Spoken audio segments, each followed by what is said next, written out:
Morning everyone, Scotty Johns. I've battled depression and anxiety my whole adult life, and recently I've had to go through some dark days.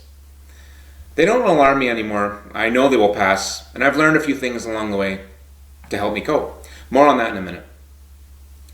What I want to say first, to myself and anyone watching who can relate to this, is that when the darkness falls, you have to put yourself first. That means making a conscious decision to put your well-being ahead of everything else. Of course, it's hard when you've got a job and kids and mortgage payments and a life that is not going to stop and wait for you to have a timeout. You must find the time to put yourself first without feeling guilty about it.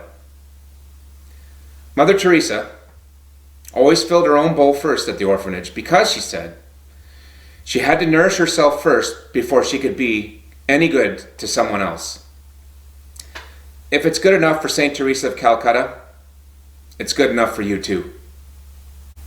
Coping techniques I've used to combat depression in particular are: 1, talk to somebody, a therapist, family member, friend, coworker. For me, just purging my worries out is more important than the feedback. So if you have to, say it into a mirror or find a quiet place where you can be left alone. I've found actually speaking the words is more effective than thinking them. Number 2 would have to be exercise. 30 minutes of a brisk walk is all it takes often to lighten the load for me and take me from pessimism to optimism. 3, write or journal. This is not unlike talking to someone, and I find afterwards I'm surprised by what I've written. Meditation has worked for me. Practicing good nutrition, staying away from alcohol and drugs, getting a good night's sleep.